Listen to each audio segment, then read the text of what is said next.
नमस्कार दोस्तों PCS academy में मैं आप सभी लोगों का स्वागत करता हूं। और दोस्तों हम लोगों की यूपी पीसीएस मेंस 2019 के लिए आंसर राइटिंग की सीरीज़ चल रही थी। उसी सीरीज़ में अभी तक हम लोगों ने 52 पार्ट देख लिए थे। आज हम लोग 53वां पार्ट देखेंगे, जिसमें 2 प्रश्नों को हम लोग डेली देखते हैं। आज का जो प्रश्न है दोस्तों, जीएस पेपर 4 का प्रश्न है।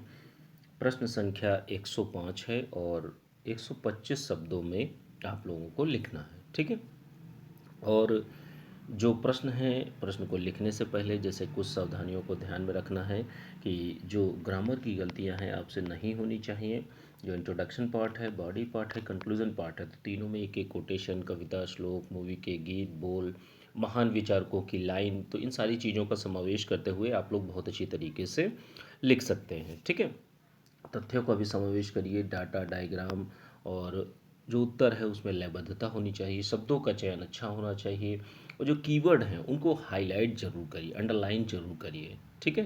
तो इन सारी सावधानियों को ध्यान में रखते हुए आप लोग अच्छी तरीके से जो यह प्रश्न है इसको लिखने का प्रयास करिए। दोस्तों ये वीडियो अच्छा लगता है तो वीडियो को लाइक कर दीजिए, चैनल को सब्सक्राइब कर लीजिए।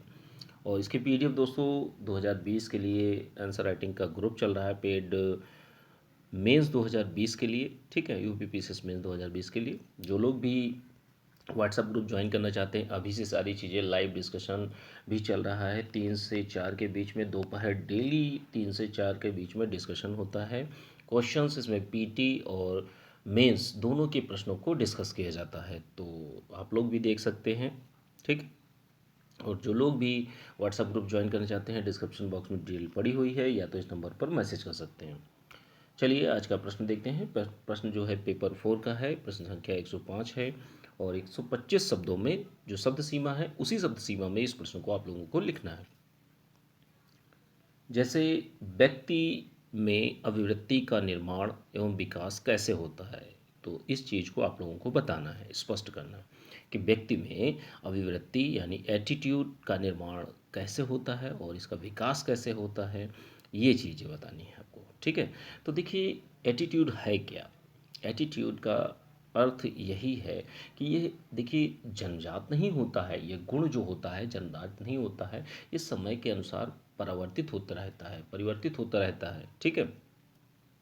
जो अभिवृत्ति है, अभिवृत्ति का निर्माण जन्म से नहीं होता है, ये अर्जित गुण होता है। सामाजिक अंतरक्रिया के साथ में, जैसे मान लीजिए आप ये एक व्यक्ति हैं और ये एक आपके सामने व्यक्ति है, तो अगर इसको देखकर जो भी आपके मन में जो भी चीज़ें आती हैं उनको संज्ञान लेते हुए जो आपके व्यवहार करने का तरीका है, तो यह आपका अभिव्यक्ति कहलाती है। कि जैसे आपने अपने पिताजी को देखकर आपकी अभिव्यक्ति अलग हो जाती है, आपका एटीट्यूड अलग हो जाता है, घर वालों को देखकर अलग हो जाता है, एक फ्रेंड को देखकर अलग हो जाता है, सामने एक शेर आ जाए तो आपकी अभिव्यक्ति अलग हो जाएगी, ठीक है। व्यवहार करने का तरीका, दोनों चीज़ें हैं। अभिवृत्ति सकारात्मक भी हो सकती है, नकारात्मक भी हो सकती है, तो दोनों चीज़ें इसमें होती हैं। और ये सामाजिक अंतःक्रिया से ज़्यादा प्रभावित होती है, ज्ञान से भी प्रभावित होती हैं। अगर आपके अंदर अच्छा ज्ञान जा रहा है तो आप क्या है, आपके अंदर एक अच्छी सकारात्मक अभिवृत्ति का निर्माण होगा।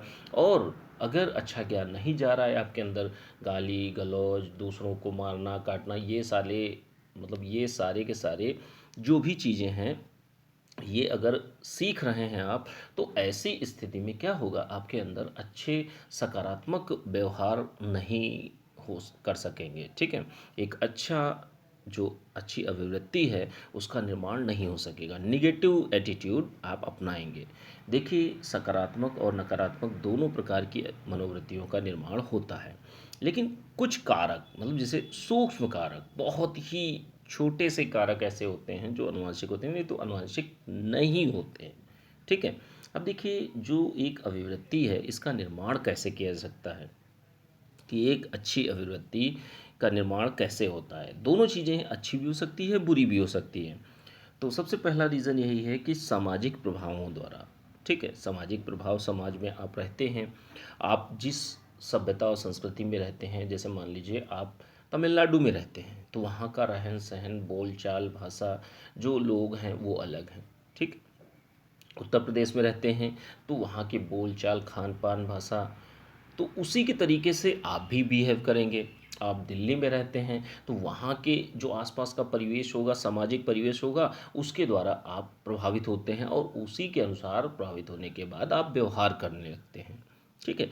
तो यहाँ पर अगर आप जो एक आतंकवादी संगठन है अगर उसके घर में रहते हैं या उसके समूह में रहते हैं तो आप उसी तरीके से उन चीज़ों को अपने अंदर आत्मसात करते हुए जो नकारात्मक व्यवहार है, जो नकारात्मक कार्य हैं, उनको आप करना स्टार्ट कर देते हैं।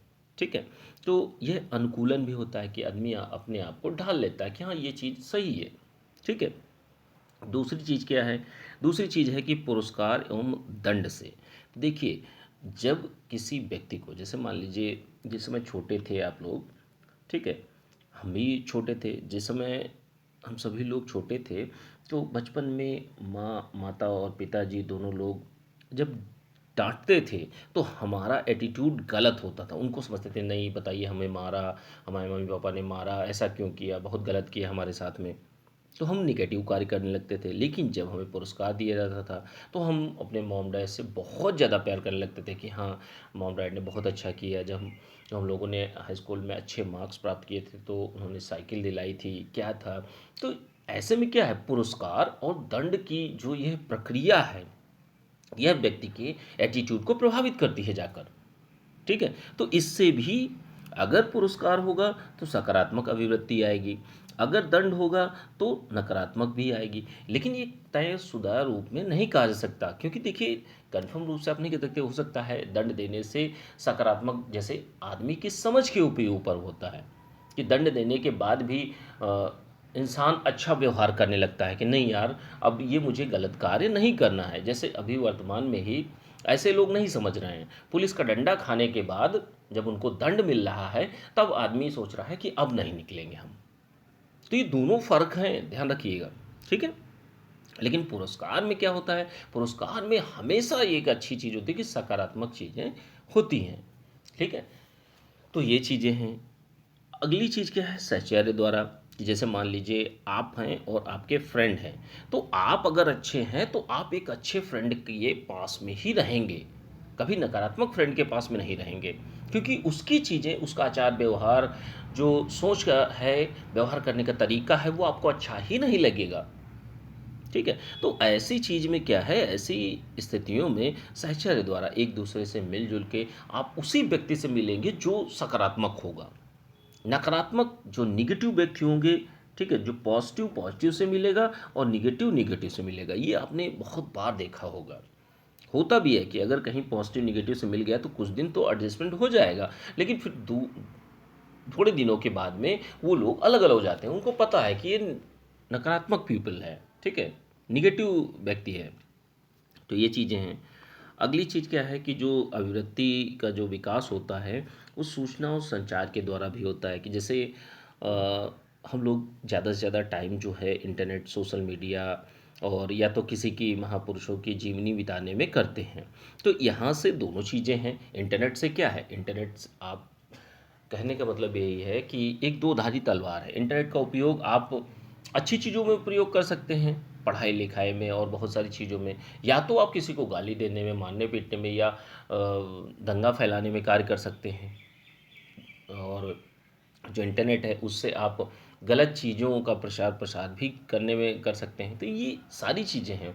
आपका एटीट्यूड कैसा है और जो आपका परिवेश है उस तरीके से क्या चीज़ें होती हैं। तो इंटरनेट का इस्तेमाल, सोशल मीडिया का इस्तेमाल, ये सारी चीज़ें आपके ऊपर है कि आप किस तरीके से करते हैं।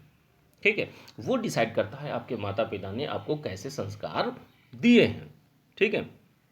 तो ये सारी चीज़ें हैं। और एक जैसे आप किसी की जीवनी पढ़ते हैं, बुक्स पढ़ते हैं, तो इससे भी क्या है, आप एक अच्छे परिवेश का, जो आपके अंदर एक अच्छी अभिवृत्ति है उसका भी विकास होता है। और क्या है कि दूसरों को देखकर, कि जैसे हम किसी को नहीं भी जानते, जैसे आज की डेट में है, प्रधानमंत्री नरेंद्र मोदी जी को देखकर बहुत सारे लोग इंस्पायर होते हैं। ठीक है?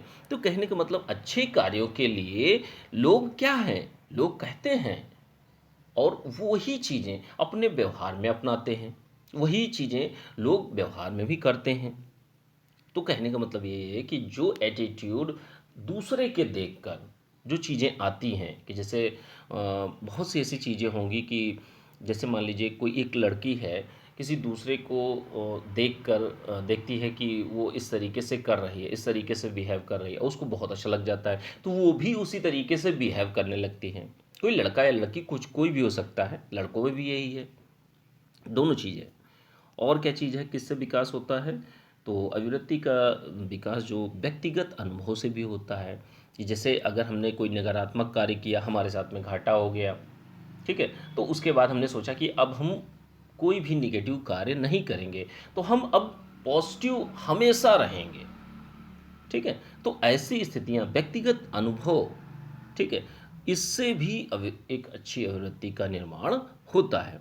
और क्या होता है कि जैसे जो विद्यालय है, विद्यालय परिवेश, जहाँ पर स्कूल्स जो होते हैं, वहाँ पर कहा भी जाता है कि जो विद्यालय होते हैं प्राथमिक इकाई माने जाते हैं। टीचर जो होते हैं, विद्यालय का परिवेश जो है वो अच्छी चीज़ें सिखाता है, उसके साथ में नकारात्मक चीज़ों को भी वो सिखाता है। वो अपने आप से नहीं सिखाता, लेकिन कुछ लोग ऐसे, कुछ बच्चे ऐसे होते हैं जो वह वहाँ से भी नकारात्मक चीज़ें ग्रहण करते हैं। तो सकारात्मक और नकारात्मक दोनों प्रकार की चीज़ों को प्रदान करता है, ठीक है। लेकिन मोस्टली यही होता है कि सकारात्मक चीज़ें ही आपको स्कूल से मिलती हैं, टीचरों से मिलती हैं। कुछ बच्चों को, अगर निगेटिव बच्चों को छोड़ दिया जाए, तो बाकी स्कूल से हमेशा पॉजिटिव ही चीज़ें आती हैं, ठीक है। तो इस तरीके से आप लोगों को 125 शब्दों में इस प्रश्न को लिखना है, ठीक है। 125 शब्दों में इस प्रश्न को लिखना है। अच्छे से इस प्रश्न को लिखिए, ठीक है। चलिए आज का दूसरा प्रश्न देखते हैं हम लोग।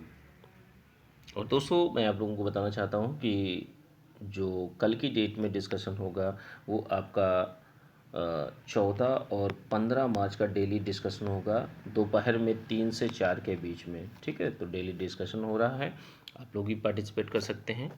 चलिए आज का दूसरा प्रश्न देखते हैं। करंट अफेयर का प्रश्न है, प्रश्न संख्या 106 है, और 125 शब्दों में इस प्रश्न को लिखना है। तो प्रश्न को लिखने से पहले कुछ सावधानियों को ध्यान में रखना है, कि जैसे जो ग्रामर की गलतियां हैं वो आपको नहीं करनी है।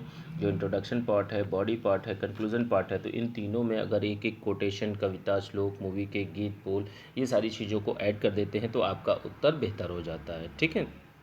तथ्यों का समावेश करिए। अगर आपकी हैंडराइटिंग अगर अच्छी है तो आपको अच्छे मार्क्स मिलने की संभावनाएं बढ़ जाती है, ठीक है। डाटा, डायग्राम, इन सारी चीज़ों का भी प्रयोग कर सकते हैं। अब देखिए स्मार्ट पुलिसिंग जो प्रश्न है, प्रश्न क्या है, प्रश्न को देख लेते हैं। स्मार्ट पुलिसिंग क्या है, इसके लाभों का वर्णन कीजिए। स्मार्ट पुलिसिंग है क्या आखिर? तो देखिए स्मार्ट पुलिसिंग की बात कही जाती है, ठीक है। तो इसको, यह फुल फॉर्म, शॉर्ट फॉर्म है, और इसको फुल फॉर्म करके भी हम लोग देखेंगे। तो देखिए यह जो अवधारणा आई, ये कहाँ से आई? गुवाहाटी में, गुवाहाटी असम में एक सम्मेलन हुआ था डीजीपी और आईजीपी का, ठीक है। तो इन सब लोगों का सम्मेलन जो अध्यक्षता की थी वो हमारे प्रधानमंत्री जी ने की थी, और वहीं पर व्यक्त की गई थी बात यह स्मार्ट पुलिसिंग की। अब देखिए स्मार्ट पुलिसिंग का तात्पर्य क्या है, कि जैसे अपराधों की रोकथाम एवं नियंत्रण हेतु साक्ष्य आधारित चीज़ों को, कार्यों को करना, साक्ष्य आधारित, आंकड़ों आधारित पुलिसिंग को स्मार्ट पुलिसिंग कहा जाता है, ठीक है। रणनीतियाँ और जो कार्यनीतियाँ हैं इनका उपयोग, ठीक है, स्मार्ट पुलिसिंग में बहुत अच्छी तरीके से किया जाता है।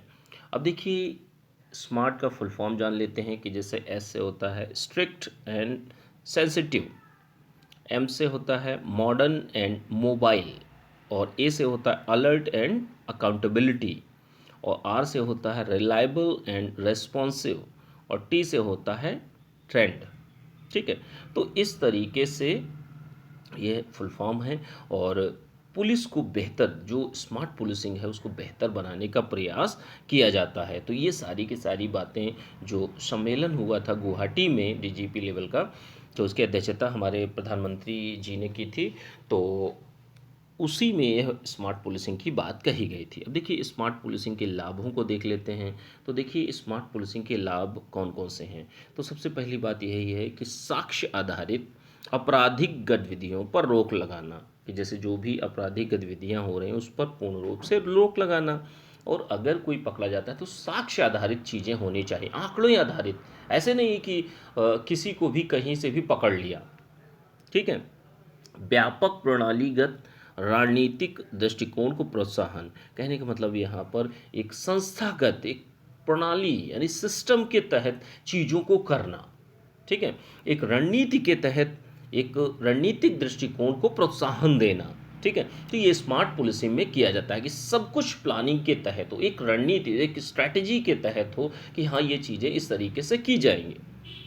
परिणामों आधारित अपराधों में कमी, कहने का मतलब यही है कि पुलिस न बोले कि हाँ अपराध कम हुए हैं, आंकड़ों के आधार पर परिणाम जो रिजल्ट आए हैं उनके आधार पर अपराधों में कमी लाना, तो यह मुख्य कार्य है स्मार्ट पुलिसिंग का।